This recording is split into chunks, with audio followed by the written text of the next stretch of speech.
Thank you so much sir. और रणनीति के बारे में बात कर रहे थे। बिल्कुल, और कहीं ना कहीं देखिए ये मंच इसलिए खास हो जाता है क्योंकि हम सवाल चाहे सत्ता पक्ष हो या विपक्ष दोनों तरफ से कर रहे हैं। एक तरफ सत्ता पक्ष जो कि जिम्मेदारी निभा रहा है, किस तरीके से देश को आगे लाने का जो विजन है वो बढ़ रहा है, और दूसरी तरफ विपक्ष जो कि सवाल पूछता है कि आखिरकार ये काम क्यों नहीं हुए, और अगर नहीं हुए तो वो कब तक होंगे। ये वो तमाम सवाल हैं जो लगातार हम विपक्ष से भी पूछने की कोशिश कर रहे हैं, और इसलिए ये मंच इतना ज्यादा खास हो जाता है। और हमारी अगली मेहमान भी हमारे बीच आ चुकी हैं। राजनीति में तो इनका बहुत वरिष्ठ कद तो है ही, मगर आजकल टीवी की दुनिया पे दोबारा राज कर रही हैं हमारी अगली बेहद खास मेहमान। बिल्कुल, स्मृति ईरानी जी, जी हाँ, हमारे साथ हैं अब, और अगला सेशन भी उनके साथ बहुत खास होगा क्योंकि ये वो चेहरा है जो पहले तो घर घर पर आप टीवी पर देखते थे, फिर राजनीति में जो अनुभव है वो काम आया, और एक बार फिर से जो टीवी पर हम वापस इन्हें देख रहे हैं, लेकिन कहीं ना कहीं राजनीति जो है जिस तरीके से हो रही है, सवाल काफी अहम होंगे। तो एक बार मंच पर स्वागत कीजिए श्रीमती स्मृति ईरानी जी का, और इनके साथ ऋषभ गुलाटी जी होंगे। क्या है स्मृति के लाइफ का सीक्वल, ये है हमारे सेशन का नाम। बहुत बहुत स्वागत, अभिनंदन आपका स्मृति ईरानी जी। और अब हम मंच हवाले करते हैं ऋषभ जी का। बहुत बहुत शुक्रिया उदय। हमारे दर्शकों को इंडियन न्यूज़ और न्यूज़ एक्स पे बहुत बहुत स्वागत। स्मृति जी, आपको बहुत बहुत स्वागत। बड़ी खुशी होती है आपसे ये बातचीत करने में, मौका जब मिलता है। मेरा पहला सवाल वेरी इंपॉर्टेंट, कल शाम का सबसे बड़ा मुद्दा, क्या मिहिर और तुलसी का रिश्ता हमेशा के लिए खत्म हो जाएगा?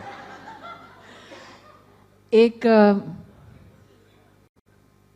क्रिएटिव पर्सनालिटी की सबसे बड़ी उपलब्धि ये होती है कि एक वैचारिक नहीं बल्कि एक काल्पनिक मंच पर जब वो किसी किरदार को निभाता है या निभाती है तो वो किरदार इतनी अनूठी छाप छोड़ जाता है कि वो सुर्खी बन जाती है। तो अगर भारत के सबसे प्रतिष्ठित एडिटर्स में से एक वर्तमान परिस्थितियों को छोड़ काल्पनिक परिस्थिति के बारे में चिंतन कर रहे हैं तो मुझे लगता है कि वो तुलसी की उपलब्धि है, सास बहू की उपलब्धि। लेकिन आपने सवाल का जवाब नहीं दिया। तो आज का जो प्रसारण होगा उसमें आपको जवाब मिल जाएगा, और चूंकि आप और मैं दोनों मीडिया से मुखातिब हैं तो हम जानते हैं कि अगर प्रसारण से पहले ही उसके अंश यहाँ प्रदर्शित किए जाएं तो लोग ट्यून इन नहीं करते हैं। सो प्लीज तो जवाब अगर चाहिए तो रात 10:30 बजे कार्यक्रम जरूर देखिए। स्मृति जी, इंटरेस्टिंग चीज़ है, आप क्या करियर रहा है, मॉडल का, एक्टर, 14 साल MP रही हैं आप, केंद्रीय मंत्री रही हैं। Why a comeback to TV? Why not take a break? What is left to prove? Why not? Why take a break? It is very difficult for people to be presented with opportunities. It is very foolhardy when you as an individual bypass opportunities and say that you want to rest. I believe somebody like me who's had a professional journey of over 30 years, of which 25 years has been in public office or in a public arena like media, somebody like me will only rest when I'm dead. I will go from one opportunity to another because it's very rare for opportunities in two fields to present themselves. I will also go from one opportunity to another because I have tasted success in both fields, which again is an anomaly. People rarely make it in one field. When you are presented with an opportunity and when you actualize it, that is where you can hone your craft or your skill. That is when you prepare yourself to learn more, to understand more. So I will never be dissuaded from experiencing more in both fields. I will serve either through my creative persona or through my political persona. And I consider myself very lucky to be continuously be presented with opportunities. स्मृति जी, जो नई पीढ़ी है, जेन Z, अब जेन alpha की पैदाइश हो रही है, वर्क लाइफ बैलेंस की बात करते हैं, जब आपने पहले भी बोल चुकी हैं आप कि देखिए, from before wedding, during wedding, on the day of wedding, immediately after wedding, to so many now decades later, काम से क्या सुकून मिलता है? ये वर्क लाइफ बैलेंस की क्या एडवाइस दें हम और लोगों को? देखिए, जिन पे जुनून सवार होता है शिखर पर पहुंचने का, वो बैलेंस नहीं तलाशते, वो अम्बिशन की पूर्ति को तलाशते हैं। जो चाहते हैं कि उन्हें सब कुछ मिल जाए, उन्हें कई बार कुछ नहीं मिलता। तो मेरा ध्यान केंद्रित था एक शिखर पर, जो मीडिया हो या पॉलिटिक्स हो। उस शिखर की प्राप्ति के लिए आपकी यात्रा अपने आप में बहुत महत्वपूर्ण है, वो संघर्ष आपके लिए बहुत महत्वपूर्ण है, वो समय आपके लिए बहुत महत्वपूर्ण है। इंसान अपने उस 24 घंटे को अलग अलग पैमाने पर ना तोल सकता है ना बांट सकता है। आपका सर्वस्व अगर उस गोल को, उस एम्बिशन को अचीव करने में लगता है, तभी आप वो लेगेसी स्थापित कर पाते हैं। तो मैंने अपना जीवन कभी भी छंदों में नहीं जिया है, पूर्ति के लिए और पूरक होकर जिया है। 2024 की आज कैंपेन, जेनजी, सॉरी मैं आपको हस्तक्षेप कर रही हूँ, आप जेनजी की बात कर रहे हैं। वही नई जनरेशन चाइना जैसे देश के साथ compete करने की कोशिश कर रही है। वही नई जनरेशन आपको विश्व में नई टेक्नोलॉजीज जो उभर रही हैं उसके बारे में चर्चा करती है। वो टेक्नोलॉजीज या उभर कर आना उन लेगेसीज का, या उभर कर आना आपके कंपटीशन का तभी संभव हुआ है जब वो भी एक जुनून के रथ पर सवार हुए हैं। तो when you are competing with the best in the world, when you are trying to create a legacy, time or other aspects of your personalities cannot become a deterrent. Ma'am political दौर भी अभी जारी है आपका, you are BJP के national council member हैं आप सुल्तानपुर से, पॉलिटिकल कमबैक का क्या प्लान है? But I didn't leave to come back.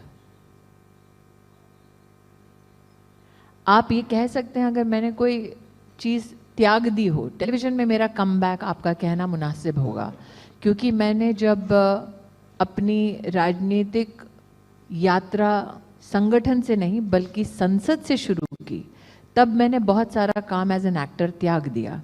और जब मैं कैबिनेट मंत्री बनी तो मैंने पूर्णतः उस काम को त्याग दिया, क्योंकि मेरी ये मंशा थी कि जब आप कैबिनेट का हिस्सा हैं तब आपके पास इतना समय ही नहीं होता कि आप किसी और वोकेशन को अपना समय दे सकें। तो ये कहना मुनासिब होगा कि 10 साल बाद के अंतराल या 15 साल बाद के अंतराल में मैं टेलीविज़न में या आज OTT में दिखाई दे रही हूँ।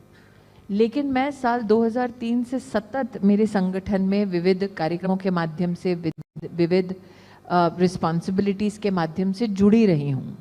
तो मेरा पॉलिटिकल कमबैक नहीं हुआ 25 में, मेरा टेलीविज़न या OTT कमबैक ज़रूर हुआ है।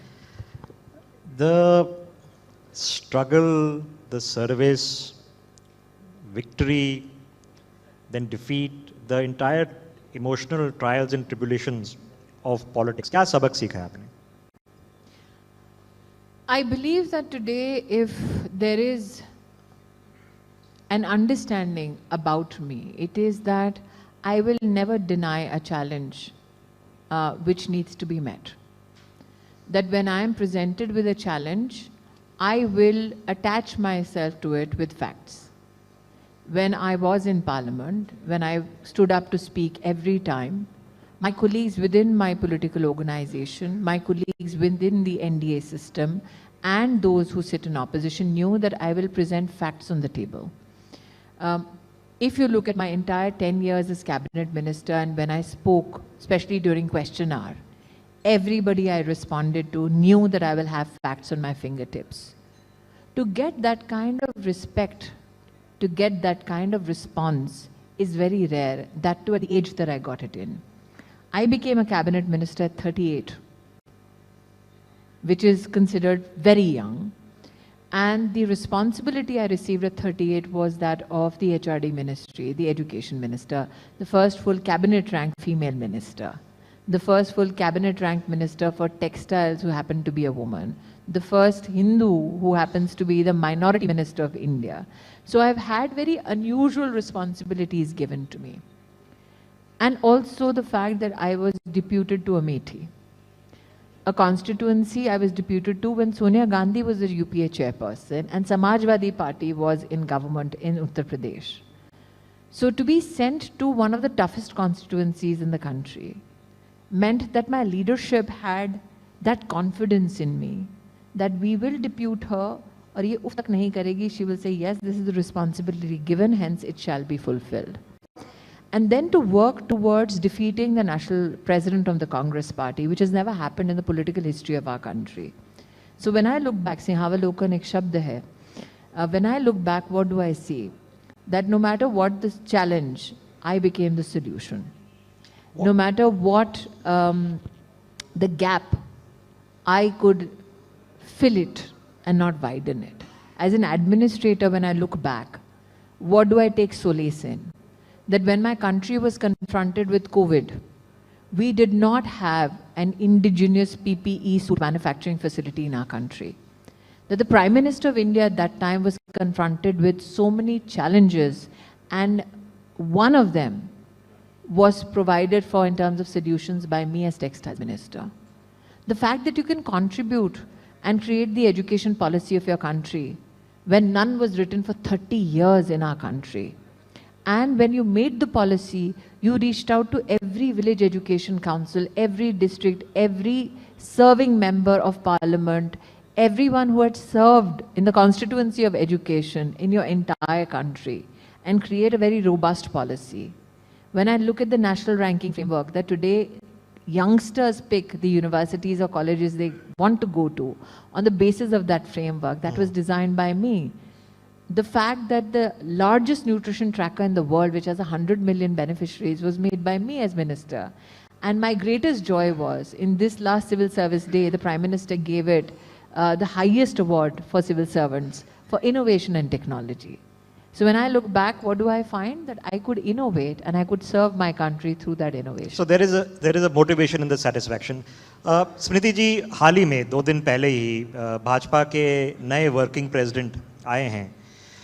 ये हमारे दर्शकों को बताइए कि बीजेपी के भविष्य के लिए, बीजेपी की सोच के लिए, प्रधानमंत्री की प्लानिंग और सोच के लिए और लॉन्ग टर्म फ्यूचर के क्या बता रहा है? What is the appointment telling us? My greatest joy is to see Nitin Naveen ji now positioned as the new working president of the Bharatiya Janata Party. I had the privilege of working with him for the past 17 years. I have seen his journey transition from Yuva Morcha to now the National Working President. What it reflects about the Prime Minister of India is this, that the Prime Minister has helped groom this talent for the past 17 years. Now Nitin Naveen has gone from one responsibility to another. The journey mustn't have been easy, but the journey was that of discipline and commitment to the organization. What it tells you about the Prime Minister is that he watches what you call the smallest of karyakartas and ensures that opportunities present themselves to even those karyakartas so that they can serve their constituents, their demography, their state or their cohort better. How you serve is under observation. Nitin Naveen's ascent to that chair is not a happenstance. अकस्मात ही उनको उठाकर national working president नहीं बनाया गया. उनकी पूरी यात्रा में साक्षी रहे प्रधानमंत्री. और मेरे लिए एक कार्यकर्ता के नाते ये सबसे बड़े सम्मान का विषय है कि राष्ट्र के संवैधानिक शिखर पर जो व्यक्ति विद्यमान है, उन्होंने एक सामान्य कार्यकर्ता की पूरी यात्रा में न सिर्फ सहयोग किया, न सिर्फ उनको मौके दिलवाए, बल्कि उसकी समीक्षा कर आज उनको राष्ट्रीय संगठन में सबसे बड़ी जिम्मेदारी दी है. It's not only a tectonic generational shift, but he has given the responsibility to one who is not only respectful of those with experience, not only respectful of those who are elders, but is equally receptive of ideas from the young karyakartas. He's a grassroots person who has now been elevated to the highest Sangathan office in my organization. तो ये फिर कैसे नापे हम कि एक तरफ Bharatiya Janata party है जिसमें एक युवा नेता, ग्रासरूट्स नेता आपने डिफाइन करा, काडर से उठे हैं और अब वर्किंग प्रेसिडेंट बन गए हैं. दूसरी तरफ एक पार्टी है राष्ट्रवादी कांग्रेस, जिसमें हमें बोला जाता है, अभी कांग्रेस हमारे साथ बैठे थे और बोले थे कि हमारे तो इलेक्शन होते हैं प्रेसिडेंट के लिए, लेकिन वही लोग हर बारी जीत जाते हैं, सालों साल जीतते हैं. व्हाट इज द डिफरेंस, क्या है दोनों पार्टी की सोच में? मुझे ऐसा लगता है कि मुझे ओपिनियन नहीं देना चाहिए कि उनका सिस्टम कितना ब्रोकन है. मेरा दायित्व नहीं है कि ऑपोजिशन का अगर सिस्टम ब्रोकन है तो उस ऑपोजिशन के सिस्टम को कैसे मजबूत किया जाए उस पर मैं टिप्पणी करूं या कोई उस पर मैं अंश प्रदर्शित करूं. क्योंकि ऑपोजिशन अस्त व्यस्त है, अथवा ऑपोजिशन में पॉलिटिकल इनडिसिप्लिन है, अथवा ऑपोजिशन के व्यवहार की वजह से लोगों में एक मायूसी है, यह ऑपोजिशन का विषय है. मेरे संगठन की दृष्टि से मेरे संगठन के लिए सबसे बड़ी सौगात या सबसे पॉजिटिव कंट्रीब्यूशन मेरे प्रधानमंत्री का क्या हो सकता था, वो मैनिफेस्ट करता है नितिन नवीन के एलिवेशन में, कि मेरे संगठन के कार्यकर्ताओं को ये प्रमाण दिया गया है कि किसी की भी मेहनत ज़ाया नहीं होती, व्यर्थ नहीं होता, कि अगर आप बड़ों के प्रति सम्मान रखते हैं, छोटों से प्रेम रखते हैं, अगर आप मूलभूत बूथ से लेकर प्रदेश तक संगठन की और अपने प्रदेश की सेवा देते हैं, तो आपका ये परिश्रम व्यर्थ नहीं जाता है। तो मेरा काम नहीं है मैं कांग्रेस को बताऊं कि आप अपने घर को कैसे ठीक ठाक करें। स्मृति जी, 2024 में जो कांग्रेस पार्टी आके बोली थी कि देखिए बीजेपी सिंगल लार्जेस्ट पार्टी है बट मेजॉरिटी खुद प्राप्त नहीं कर पाए, एनडीए की ज़रूरत पड़ेगी, ये हमारा कमबैक अब शुरू हो रहा है, अब देखिए क्या होगा।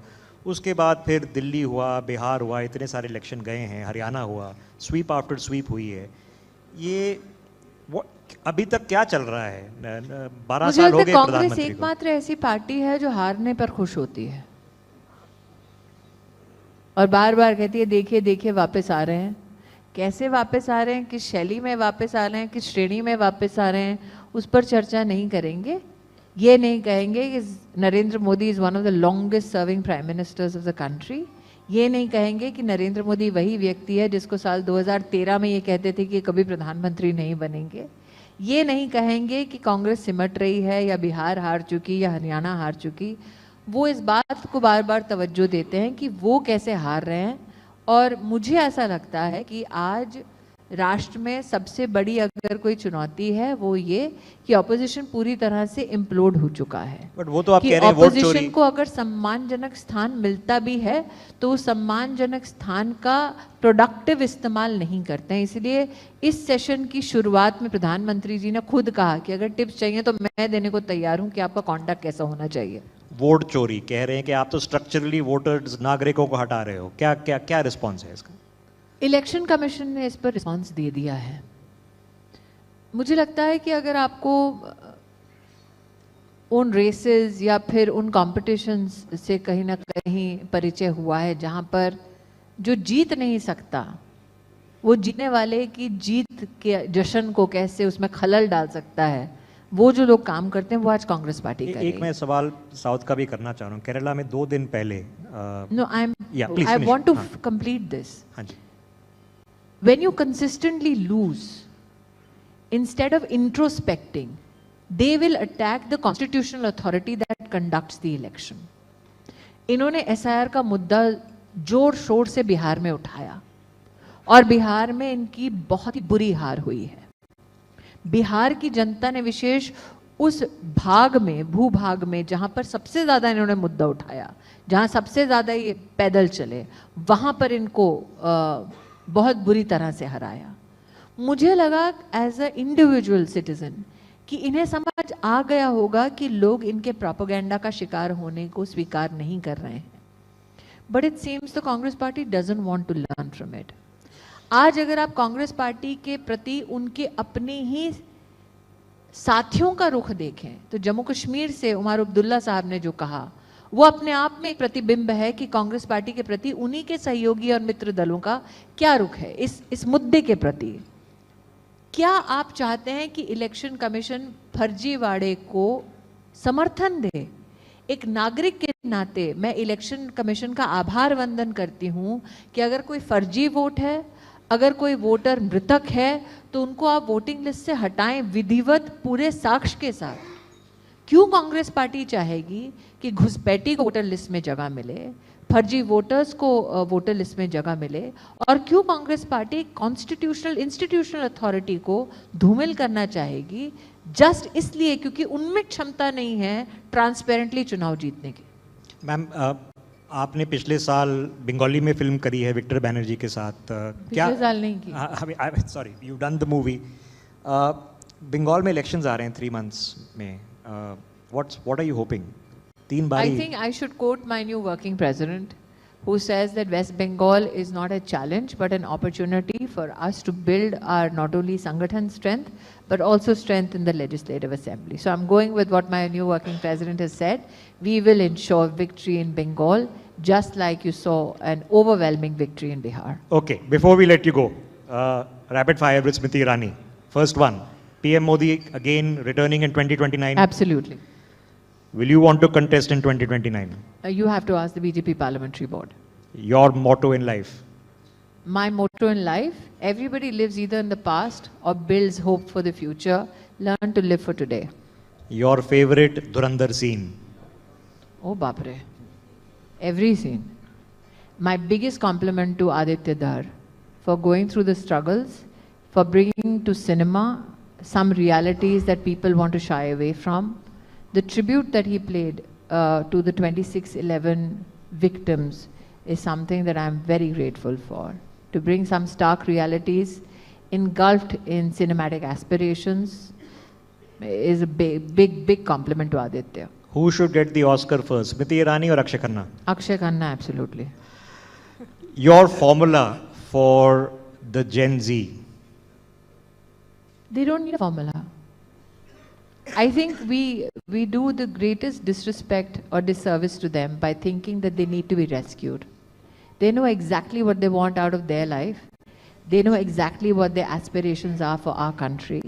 And they know exactly how they can be inspired to serve the country and society better. Okay, finally the hot take. Your one prediction for 2026?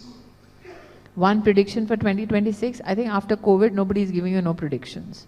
Anybody who's foolish enough to predict what will happen tomorrow possibly has not learnt enough from the pandemic that engulfed the entire जिंदगी globe. खुली किताब। स्मृति ईरानी जी, बहुत बहुत धन्यवाद आपका हमारे साथ फिर इस इंडिया न्यूज मंच पे जुड़ने के लिए। थोड़ा रोज जोरदार तालियां हो। Thank you very much ma'am. Smriti ji, मैं दरख्वास्त करता हूं कि आप मंच पे बने रहें। एक छोटी सी भेंट हमारे तरफ से, उसके लिए मैं मंच पे बुलाना चाहता हूं ITV नेटवर्क के managing director For more such videos, subscribe to the NewsX YouTube channel, hit the bell icon.